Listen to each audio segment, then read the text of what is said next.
क्या सिर्फ पति को ही एलिमनी मिलती है? अगर पत्नी कमाती है तो क्या उसे एलिमनी मिलेगी? एलिमनी कितने पैसे तक मिलती है? क्या पति भी एलिमनी मांग सकता है? तलाक के बाद हमेशा एलिमनी देनी पड़ती है क्या? ये सब कन्फ्यूजन दूर करेंगे इस वीडियो में सिंपल लैंग्वेज में। एलिमनी यानी मेंटेनेंस एक ऐसी रकम है जो एक स्पाउस दूसरे को देता है या डाइवोर्स के बाद या केस के दौरान।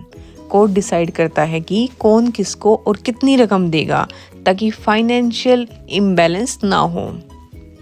इसका मकसद है फाइनेंशियल सपोर्ट देना ताकि दोनों की लाइफ बैलेंस में रहे। अक्सर होता ये है कि एक पार्टनर फाइनेंशियली स्ट्रोंग होता है और दूसरा डिपेंड करता है, तो कोर्ट डिसाइड करती है कि पार्टनर को कितनी रकम मिलनी चाहिए। कोर्ट कैसे इन चीज़ों को देखता है? इनकम, जॉब, लाइफस्टाइल और नीड्स, और फिर फेयर डिसीजन लेता है। ये रकम टेम्परेरी भी हो सकती है या डिवोर्स के बाद रेगुलर भी।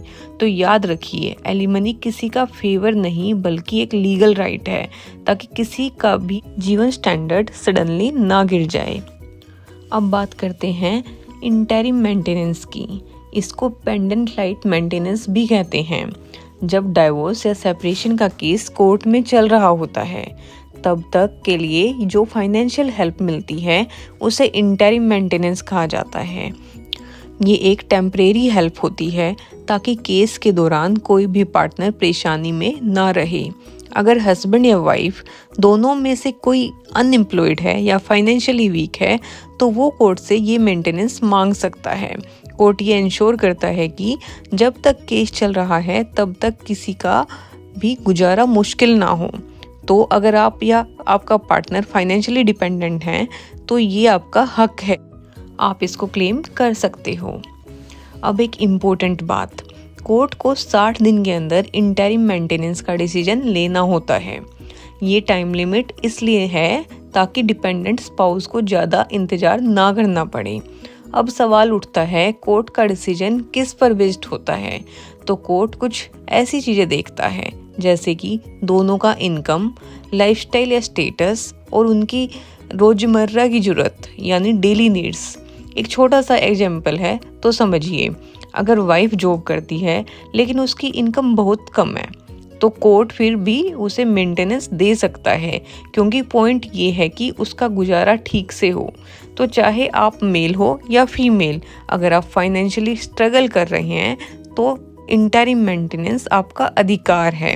और याद रखिए, लॉ सबके लिए है, बस सही जानकारी होना जरूरी है।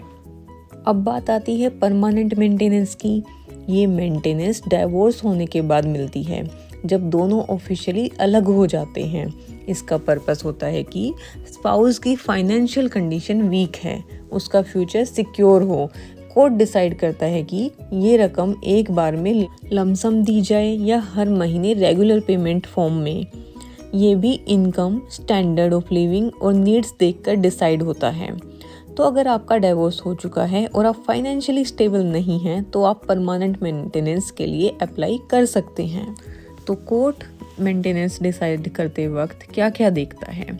सबसे पहले इनकम यानी आपकी कमाई, फिर आपका लिविंग स्टैंडर्ड या लाइफस्टाइल, फिर आपका बिहेवियर मतलब दोनों पार्टनर्स का व्यवहार, और सबसे इम्पोर्टेंट फ्यूचर सिक्योरिटी यानी आपकी फाइनेंशियल सुरक्षा। एक और ज़रूरी बात, अगर मेंटेनेंस लेने वाला पार्टनर रीमैरिज कर लेता है तो मेंटेनेंस रुक भी सकती है। कोर्ट का मकसद होता है आपकी डिग्निटी को प्रोटेक्ट करना, मतलब आपकी इज्जत और फाइनेंशियल हक दोनों बनाए रखना। ये सब बातें समझकर कोर्ट फेयर डिसीजन लेता है ताकि सबकी ज़िंदगी बेटर हो। अब कुछ इम्पोर्टेंट कोर्ट जजमेंट्स जो मेंटेनेंस लॉ को समझने में मदद करते हैं। जसवीर कौर सहगल केस में सुप्रीम कोर्ट ने कहा था इंटरिम मेंटेनेंस फेयर और रीजनेबल होनी चाहिए। चलिए कुछ कॉमन सवालों के जवाब देखते हैं। मान लीजिए, अगर बीवी जॉब करती है तो क्या उसे मेंटेनेंस मिलेगा? हाँ, अगर उसकी इनकम कम है या बेसिक नीड्स पूरी नहीं हो पा रही तो तो कोर्ट उसे मेंटेनेंस दे सकता है। उसके बाद अगर हस्बैंड रिटायर हो गया हो तो क्या उसे मेंटेनेंस मिलेगा? हाँ, अगर वाइफ ज़्यादा कमा रही है और हस्बैंड की इनकम या पेंशन बहुत कम है तो हस्बैंड भी मेंटेनेंस क्लेम कर सकता है। अब एक इम्पोर्टेंट मिसअंडरस्टैंडिंग को क्लियर करते हैं। क्या मेंटेनेंस सिर्फ हिंदू के लिए है? BNSS सेक्शन 144 जो पहले CRPC सेक्शन 125 था, ये सभी रिलीजन्स पर अप्लाई होता है।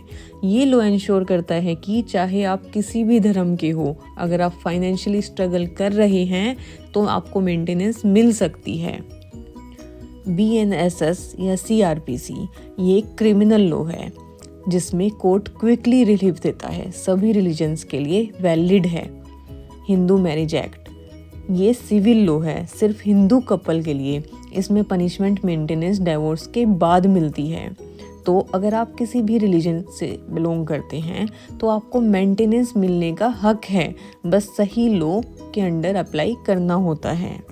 तो अब आपको क्लियर है मेंटेनेंस क्या होता है, कौन ले सकता है और कैसे मिलता है। अगर ये वीडियो आपके लिए हेल्पफुल रहा हो तो प्लीज़ लाइक करें, कमेंट करें और चैनल को सब्सक्राइब करें ताकि आप फ्यूचर में भी लीगल ज्ञान प्राप्त कर सकें। याद रखिए, लीगल ज्ञान सबका अधिकार है। Know your rights.